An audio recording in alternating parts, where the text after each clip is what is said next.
I have been having a really hard time in Street Fighter 6, and this is something I've talked about in a few videos, especially on my Twitch and YouTube streams recently. For consistent growth, I should be winning the games that are easier and winning more than half of the even rated games, while reducing the amount of losses that I have against better players. To put it simply, if I'm rated 1600, I should be beating the people that are under 1500. I should be increasing the amount of wins I get against people close to 1600, while decreasing the amount of games that I lose against those that are higher than me. Realistically, I should win more games. But there are a lot of losses that should be dubs. And to change that, I need to get better. There's an argument known as Minos' paradox. Minos' paradox, or the paradox of inquiry, is something that's very interesting. If you know what you're looking for, inquiry is unnecessary. If you don't know what you're looking for, inquiry is impossible. Therefore, inquiry is either unnecessary or impossible. Basically, how do you know that you don't know something? How could you ever inquire about the unknown if you don't know it exists? How can I improve on things that I don't know exist? Case in point, things like safe jumps, delay teching, option selects. If you don't know what these things are, how could you ever implement them into your gameplay? So this video will be on a concept that I don't understand, and I know I don't understand it. And that's going to be on the concept of a third timing. Basically, there's going to be wake up timing, delay timing, and also this third really delayed timing. But let me first set the stage. I am a slow learner, but when I get a concept, I really get it. And I find it easier to incorporate other things into these concepts once I grasp them. And there is something that happens all the time that I have a hard time explaining, but other people don't understand why I'm asking. When I knock a person down, how do I know when they're going to press a button? And the answer to this is, unfortunately, we don't. But if we don't have a consistent answer to this, I ask you this question. If I were to go up against a player the caliber of Punk, why would his rate of success on his mix-ups be higher than mine? There has to be information that he has that I don't have. I need that information, because if I'm unable to define what I'm trying to look for or where I want to be, how could I ever form a path to get there? Logically, this is how I look at improvement. I need to isolate a skill or a technique, and I need to focus on improving toward that. Of course, there's the idea of game sense. He has so many more hours that he knows more about the game. But how do I acquire that knowledge if I don't know what books to open? Has this ever happened to you? You get knocked down and the person delays a button to the perfect amount of time where you want to press a button, and they just happen to press a button to stuff you. It doesn't matter how long you waited, they just knew when to press the button. We've all been in a situation like this. The opponent doesn't attack us on wake up, doesn't attack us on delay, but happens to know the perfect timing. And we wait a long time, but the opponent just happens to press the button at the perfect time. Part of what we need to be doing is to find the things that our opponents aren't aware that they're doing and exploit them. This is a skill I've been trying to do since Street Fighter 4. And when I ask people, they say things like, you just kind of have to feel it out. I do not learn based on feeling. I play to a detriment, reasonably and by the number. That's why I get frustrated when someone will mash on my plus frames. Why would you press a button? I'm plus. And the answer is, well, they felt like it. So my theory was, people have an unconscious timing when they are not mashing, when they're not doing a delay tack. There's a third timing afterwards where you say, I'm gonna block, they didn't attack, now I'm free to attack. And what I found from watching a lot of replays is it's somewhere around 15 to 20 frames. Having an idea of timing helps you make a plan for when you want to press a button and when you choose to use that timing. If I think an opponent is gonna mash on their wake up, I have wake up timings for that. If I think someone is going to use a delay throw, that timing will not cover it. Because if I didn't strike here, then the throw would come out. Since they're delaying the throw and I attack on the first possible frame, they block. So since I'm using a 6-frame attack, what if I use a 10-frame attack? There we go. Having an idea of if they're going to mash on wake up or use some kind of delay tech helps me decide what button I'm going to use to attack them. But now that I had a timing to aim for, the problem was I was either too early or I was too late. And as I practiced this timing, I started to notice that even though I knew the timing in which they were going to press the button, I was still having a hard time not getting stuffed by their button. Because if I know when they're going to press the button, obviously I should have a good idea of when I should press the button. And that's when I remembered startup timing. You see, if I'm going in, I'm pressing the button when I think they'll press the button. And I think I'm pretty accurate on that timing. I'm pressing the button within a frame or two when they're going to press their button. But my move has to start up. So obviously, theirs is going to beat me if they use a light attack. If, for an example, instead they use a crouching medium kick, my timing is actually very close. And if I want to press a light attack, stuffed. But going in with a heavy attack is a lot harder. That's because I should be aiming for having my active frames out before theirs is out. That means at around frame 15 to 16, my move should already be active. not pressing the button at around those frames. But the move that I choose to use should already be active. That means if I'm using a light attack, I have to delay more. And if I want to use a heavy attack, I have to delay less. And it also depends on what attack they want to use versus what attack I want to use. Case in point, if I use a frame kill just to set this up, and I'm not saying to use this is the perfect timing to catch a heavy punch against a light attack. But you notice if I use a light attack, they block it. That's because the light attack comes out too early. So I would need to delay it to catch that attack. Of course, the same thing applies if I want to use a 10 frame versus if I want to use an 8 frame. I would need to delay the 8 frame just a little bit.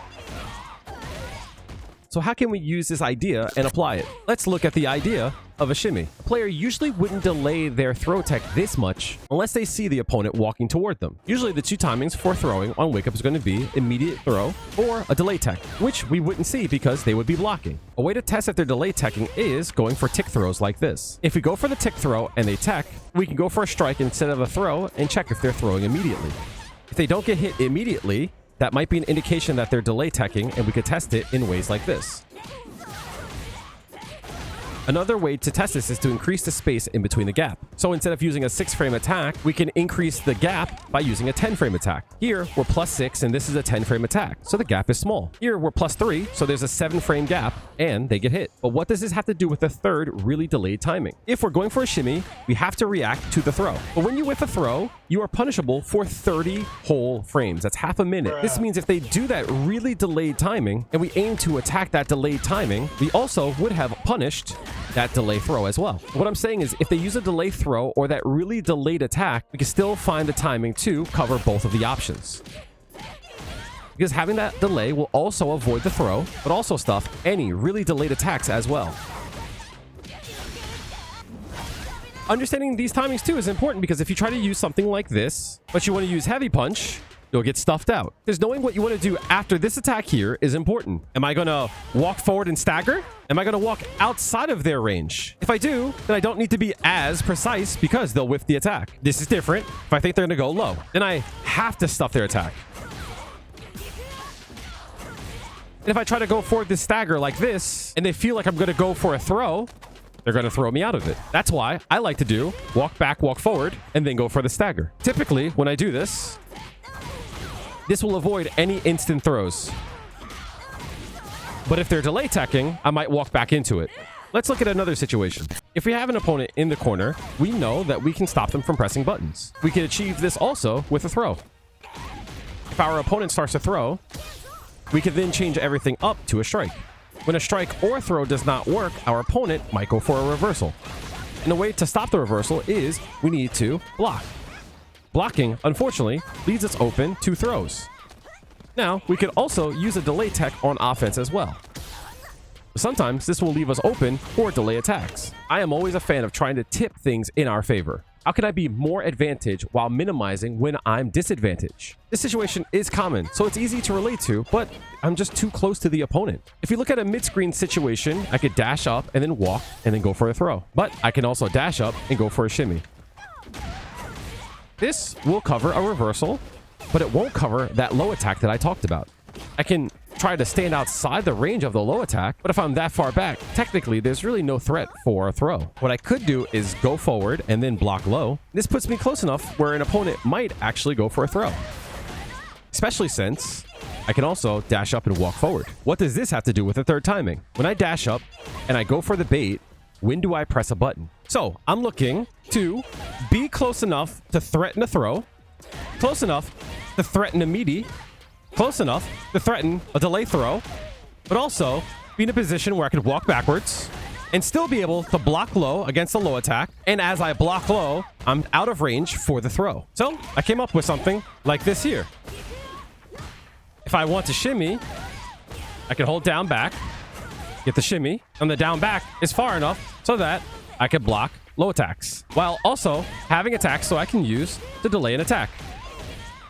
And if they do not press anything at all and we're left staring at each other right here, and this timing will also work as a shimmy. With Juri, it's important to have stocks and resources so that we can go into these situations and play it safe. So if I go for a low attack here and use a fireball, I can also confirm this fireball into a hit or not, since I have more stocks. So if I have 2 or more stocks, I can go into this and confirm this delay attack into something bigger. If I want to use drive gauge, I can go into this, drive rush in, and then go for a mix-up. All of this will increase the mental stack on the player because they're not sure when they can press a button or not. Juri has a lot of situations where using this delay is important. So here, we're plus. If Akuma blocks all of this, in this situation here, we're plus 10. We've all seen these situations where Akuma doesn't want to hit a button, and there might be a situation where they might even be delaying their button. Because if they're mashing, a slight delay here would be perfectly fine. But if they're hell-bent on not pressing a button, there will come a point where they go, oh, he didn't press a button. And that's when you could use the third timing. Whenever I go into Feng Shui Engine, I want to use something big to get the most amount of damage I can. But sometimes they're going to be hard blocking. And in these cases, that's when I start using the delay timing. In situations where I've made my opponent think that they are unable to press buttons on their wake up, I use this third timing as a way to lock them down while blocking any kind of reversals and keeping my pressure. On jump-ins, I'll use the increased frame advantage from the jump-in to walk outside of range and to attack in that timing. And keep in mind, if they do go for a throw, you have frame advantage, you can walk outside of range, and still use that timing to cover a shimmy. When going for a tick throw like this, I'm always afraid of the wake up DP. So there are times where I will delay a throw, because if they do go for a throw, I still have time to tech it. But in the same time of a reversal DP, I can still block the DP. Sometimes to avoid a throw, they'll walk backwards. And this is only if I go for that delay throw tech. So if I get a read for someone who's back walking, like this here, if they were to use that third timing here, that would still cover that timing. And if I do catch them trying to walk backwards, that timing will cover the walking backwards. If they're going for a delay tech, you can actually walk outside the range. And you can also walk outside and then block low. This may cover delay, low forward. So if they delay tech, you're outside of range. If they delay low forward, you're blocking low. If they go for a reversal DP, you're blocking. And if they go for that third timing button, you know their timing.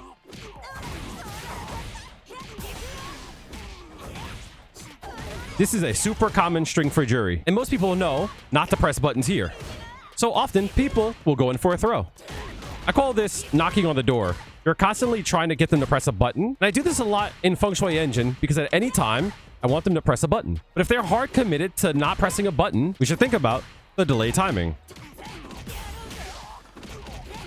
Basically, any time where they've hard committed to taking a throw, or you increase the delay on your frame drop and you start to leave big gaps in your offense and they still block, you should try this timing here and see if you can get them to flinch. This is why we check replays. If someone is committed to not pressing a button, we should actually go into their replay and see what they did on defense. If you think they weren't pressing a button, maybe they were using a delay button. If you test for the delay button and they still don't press, then you should check the replay and see how long it took them to actually press a button. Replays are such cheat codes because you get to see what people are actually doing and then look for trends. Hell, that's what I do. I love to find trends in what people are doing to see if it's a standard. I noticed that people would delay around 16 frames, but not everyone is the same. Not every connection is the same. And since most of our buttons have 3 or 4 active frames, there is a big gap to when you want to aim to use this timing. And the more I looked, the more I found 15 to 20 frames. That's a sweet spot. That's when I realized there has to be some substance to this. Like, oh, they didn't press a button. Now I can press a button, and that's when they press. Introducing a third option to your gameplay will make your opponent very afraid to press a button. If they can't press on wake up, if they can't delay a button, and when they think that they can press a button, you still have a read on their timing, I think the kids are calling it mental damage. At that point, I'm mashing. So this was a very abstract video, but it's a very abstract concept. I don't know if this made sense, but if it brought you any kind of value, let me know in the comment section below. Do you think I'm bullcrapping, or do you think there's some substance to this? I feel most players at a low rank are going to mash buttons, but the higher you go, I think this has value. So hopefully I did a good job in explaining this in a proper way. And that's one thing I pride myself on, is taking abstract ideas and make it consumable. So thank you for watching all the way through. I hope this brings you some kind of value. Make sure you hug your loved ones, and I'll see you in the next video. Have a good one.